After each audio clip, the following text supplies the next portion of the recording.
ರೈತರ ಪರವಾಗಿ ನಾವೆಲ್ಲ ಕೂಡ ಬಂದಿದ್ದೇವೆ. ಏನು ಇವತ್ತು 5,000 ಎಕರೆಗಳನ್ನ ಅಕ್ವಿಜೇಷನ್ ಮಾಡುವಂತ ಒಂದು ಪ್ರಕ್ರಿಯೆ ಪ್ರಾರಂಭ ಮಾಡಿದ್ದಾರೆ ಕಾಂಗ್ರೆಸ್ನವರು.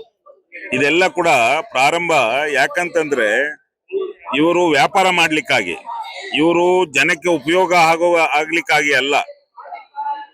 ಬೆಂಗಳೂರಲ್ಲಿ ಬೇಕಾದಷ್ಟು ಸೈಟ್ಗಳು ಖಾಲಿ ಇದ್ದಾವೆ. ಇವತ್ತು ಬಿಡಿಎ ಅಭಿವೃದ್ಧಿ ಪಡಿಸುವಂತದ್ದು ಜಾಗಗಳು ಬೇಕಾದಷ್ಟು ಇದಾವೆ.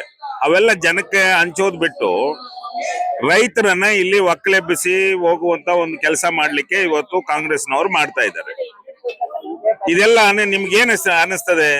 ರೈತರನ್ನೆಲ್ಲ ಇವತ್ತು ಅವರು ಕೈಲಾಗದವರು, ನಾವು ಸರ್ಕಾರ ಇರುವಂತವ್ರು, ಅವ್ರನ್ನ ನಾವು ದೌರ್ಜನ್ಯದಿಂದ ಓಡಿಸಬಹುದು ಅನ್ನುವ ಉದ್ದೇಶದಿಂದ ಇವತ್ತು ರೈತರನ್ನೆಲ್ಲ ದೌರ್ಜನ್ಯದಿಂದ ಅವ್ರ ಜಮೀನುಗಳನ್ನ ಕಿತ್ಕೊಳ್ಳುವಂತ ಒಂದು ಕೆಲಸ ಮಾಡ್ತಾ ಇದೆ. ಇದು ತಪ್ಪು ಅಂತ ನಾವು ಖಂಡಿಸ್ತಾ ಇದ್ದೇವೆ.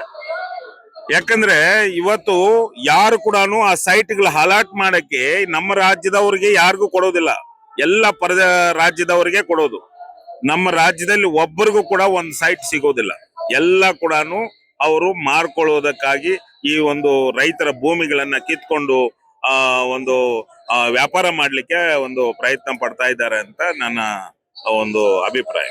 ಈಗ ನೋಡಿ, ಕೆಲವ್ರದ್ದು ಜಮೀನುಗಳು ಯಾವ ಕೊಡ್ತೀನಿ ಅಂತ ಅಂದರೆ ಕೆಲವ್ರಿಗೆ ದಾಖಲೆಗಳು ಸರಿ ಇರೋದಿಲ್ಲ, ಮತ್ತೆ ಕೆಲವ್ರದ್ದು ದಲಿತ ವರ್ಗದವ್ರದ್ದು ಯಾರು ತಗೊಳ್ಳೋದಿಲ್ಲ.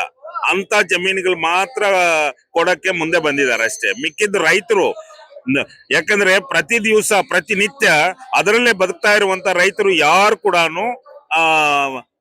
ಅವರು ಕೊಡ್ತಾ ಇಲ್ಲ. 90% ರೈತರು ಯಾರು ಭೂಮಿಯನ್ನ ಕೊಡ್ತಾ ಇಲ್ಲ.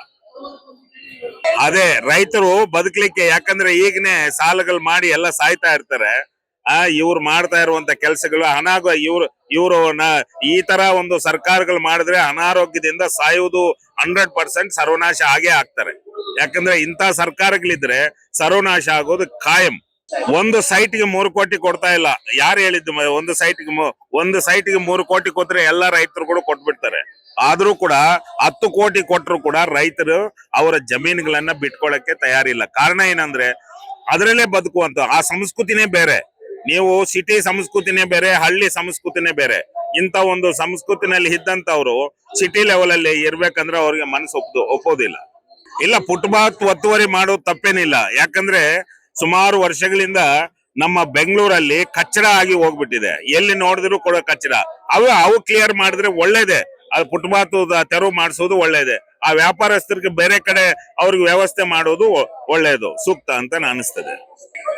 ಇದು ಅಕ್ವಿಜೇಷನ್ ಅನ್ನೋದು ಇದು ಸರಿ ಇಲ್ಲ. ರೈತರನ್ನ ಒಕ್ಕಲೆಬ್ಬಿಸಬಾರ್ದು. ಅವ್ರ ಪಾಡಿಗೆ ಅವ್ರು ಬಿಟ್ರೆ ಅವ್ರು ಬದುಕೊಂತಾರೆ. ಯಾವ ರೈತರವ್ರು ಬಂದು ಅವರಿಗೆ ನಮ್ದು ಅಕ್ವಿಜೇಷನ್ ಮಾಡ್ಕೊಳ್ಳಿ, ನಮ್ಗೆ 3 ಕೋಟಿ ಕೊಡಿ ಅಂತ ಕೇಳಲಿಲ್ಲ. ಅವ್ರನ್ನ ಬಿಟ್ಬಿಡೋದು ಸರ್ಕಾರಕ್ಕೆ ಸೂಕ್ತ ಅಂತ ನಾನು ಭಾವಿಸ್ತೇನೆ.